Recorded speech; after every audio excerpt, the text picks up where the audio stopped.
ಇವತ್ತು ಏನು 2 ದಿನದಿಂದ ಇವತ್ತು ಸುಮಾರು 48 ಗಂಟೆ ಹೋರಾಟ ನಿರಂತರವಾಗಿ ನಡೆದೈತಿ. ಹೋರಾಟಕ್ಕೆ ಪ್ರತಿಫಲವಾಗಿ ಈಗಾಗಲೇ ಕಾರ್ಖಾನೆಯವರ ಏನು ವಾಸಲ 3,000 ರೂಪಾಯಿ ಕೊಟ್ಟಿರು. ಈ ಸಲ ಕಾರ್ಖಾನೆಯವರು ಏನು ಕೊಡೋದಿರ್ಕಿಲ್ಲ, ಯಾಕಂದ್ರೆ ಅವ್ರಿಗೆ ಕೊಡೋ ಇಚ್ಛೆ ಇದ್ರಿಕಿಲ್ಲ. 3,000 ಹಚ್ಚಿಗೆ ಕೂಡ 1 ರೂಪಾಯಿ ಕೊಡಬೇಕನ್ನುವಂಥ ಆಶಯದವರಲ್ಲ. ಇವತ್ತೇನು ಕರ್ನಾಟಕ ರಾಜ್ಯ ರೈತ ಸಂಘ ಗುರ್ಲಾಪುರ ಇರಲಿ, ಇವತ್ತಲ್ಲಿ ನಮ್ಮ ಹಾರುಗೇರಿ ಕ್ರಾಸ್ ಇರಲಿ, DC ಆಫೀಸ್ ಇರಲಿ, ಇವೆಲ್ಲ ಪ್ರಯತ್ನದಿಂದ ನಿರಂತರ ಏನು 15 ದಿವಸ 20 ದಿವಸ ಪ್ರಯತ್ನ ಮಾಡೋದೈತಿ. ಆ ಪ್ರಯತ್ನದಿಂದ ಇವತ್ತು ಒಂದು 3,100 ರೂಪಾಯಿ 10.25 ರಿಕವರಿಗೆ, ಮತ್ತು ಸರಾಸರಿ ನಮ್ಮ ಜಿಲ್ಲೆ ಒಳಗೆ 11.5 ರಿಕವರಿ ಹೆಚ್ಚಾ ಕಡಿಮೆ ಐತಿ. ಸರಾಸರಿ 3,200 ರೂಪಾಯಿ ಇಲ್ಲಿವರೆಗೆ ಇವತ್ತು ಹೋರಾಟ ಪರದಿಂದ ಬಂದಿದೆ. ಆದರೂ ಕೂಡ ತೃಪ್ತಿ ಇಲ್ಲ. ಅದನ್ನು ನಾವು ಯಾರೂ ಕೂಡ ರೈತರು ಇವತ್ತು ಒಪ್ಪಿಕೊಳ್ಳಿಲ್ಲ. ಇಲ್ಲಿ ಜಿಲ್ಲಾಧಿಕಾರಿ ಅವರು ವಿಶೇಷವಾಗಿ ಯಾಕೆ ಪಾತ್ರ ಒಂದು ರಾಜ್ಯದಾಗ ಯಾರೂ ಕೂಡ ಜಿಲ್ಲಾಧಿಕಾರಿ ಈ FRP ಹೊರತುಪಡಿಸಿ ಕಾಳಜಿ ವಹಿಸಲಿಲ್ಲ. ಆದರೂ ರೈತರು ಕಷ್ಟದಾಗ ಅದಾರ ಅಂತೇಳಿ ಈ ಹೋರಾಟಕ್ಕೆ ಮಣಿದು ತಾವು ಅದನ್ನು ಕಾಳಜಿ ಮಾಡಿ ಅದನ್ನು ಹೆಚ್ಚು ಮಾಡ್ಯಾರ. ಅದಕ್ಕೆ ನಾವು ಅವರಿಗೆ ಜಿಲ್ಲಾಧಿಕಾರಿ ಅವ್ರಿಗೆ ಇರೋದಿಲ್ಲ, ಕಾರ್ಖಾನೆ ಮಾಲೀಕರಿಗೆ ಹೇಳ್ತು. ಕಾರ್ಖಾನೆ ಮಾಲೀಕರಿಗೆ ಕೊಡ್ತಕ್ಕಂಥ ಇದು ರೇಟ್ ಅಲ್ಲ. ಯಾಕಂದ್ರೆ ನಮ್ಮ ಖರ್ಚು ವೆಚ್ಚ 3 ಪಟ್ಟು ಜಾಸ್ತಿ ಆದಾಗ ನೀವು 200 ರೂಪಾಯಿ 200 ರೂಪಾಯಿ ಕೊಟ್ಟರೆ ನಾವು ಉದ್ಧಾರ ಆಗೋದಿಲ್ಲ. ನಮಗೆ ಯೋಗ್ಯವಾದ ಬೆಲೆ ಇವತ್ತು 3,500 ಕೊಟ್ಟಾಗ ಸ್ವಲ್ಪ ಮಟ್ಟಿಗೆ ಸುಧಾರಣೆ ಆಗಲಿಕ್ಕೆ ಸಾಧ್ಯ ಐತೆ ಅನ್ನೋದಕ್ಕಾಗಿ ಮತ್ತು ಕೂಡ ನಾಳೆ ಹೋರಾಟನ ಮುಂದುವರಿಸಿದ್ದೀವಿ. ನಾಳೆ ಕರ್ನಾಟಕ ರಾಜ್ಯೋತ್ಸವ ಐತಿ.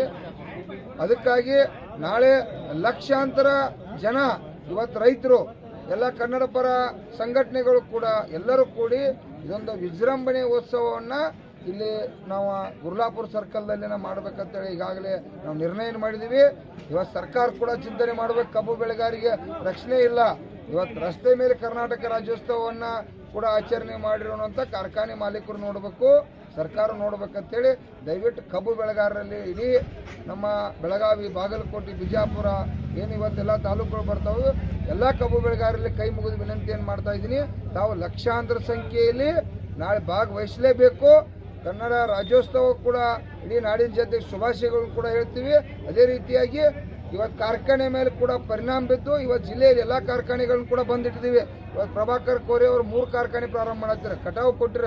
ಅಲ್ಲಿ ಸುಮಾರು 400-600 ನಮ್ಮ ರೈತರು ಹೋಗಿ ಅವ್ರು ರಿಕ್ ಮಾಡಿ ಅವ್ರ ಕೈಲಿ ಬರ್ಸ್ಕೊಂಬಂದು, ಯಾವಾಗ ಗುರ್ಲಾಪುರದಾಗ ನಾವು ಬಿಲ್ ಘೋಷಣೆ ಮಾಡ್ತೋ ಅದಕ್ಕೆ ಒಪ್ಪಿಕೊಂಡು ನೀವು ಕಾರ್ಖಾನೆ ಚಾಲು ಮಾಡಬೇಕು, ಅಲ್ಲಿವರೆಗೆ ಮಾಡಬಾರ್ದು ಅಂತೇಳಿ ಅವ್ರು ಲಿಖಿತ ರೂಪಾಯಿ ಬರ್ಸ್ಕೊಂಬರ್ತಕ್ಕಂಥ ಕೆಲಸವನ್ನು ಇವತ್ತು ರೈತ ಸಂಘ ಮಾಡೈತಿ.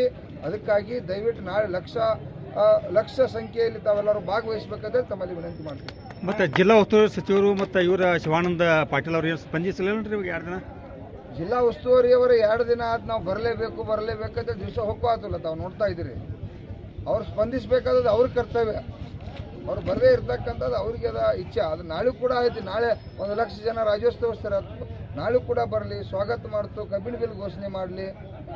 ಈಗೂ ಕೂಡ ಆಯ್ತು. ಶಿವಾನಂದ ಪಾಟೀಲ ಶುಗರ್ ಕಮಿಷನರ ಇದು ಡೆಮಿ ಪೀಸ್ಗಳು ಅವ್ರು. ಯಾಕಪ್ಪ ಅದಂದ್ರೆ ಅವೊಬ್ಬ ಕಮಿಷನರ್ ಮಂತ್ರಿಯಾಗಿ ಇಲ್ಲಿವರೆಗೂ ಒಂದು ಮಾತು ಮಾತಾಡಿಲ್ಲ. ಇವತ್ತು ಮಂತ್ರಿ ಮಾಡಬೇಕಾದ ಕೆಲಸ ಇವತ್ತು ಕರ್ನಾಟಕ ರಾಜ್ಯ ರೈತ ಸಂಘ ಕಬ್ಬು ಬೆಳೆಗಾರ ಹೋರಾಟಗಾರರು ಮಾಡತ್ತು.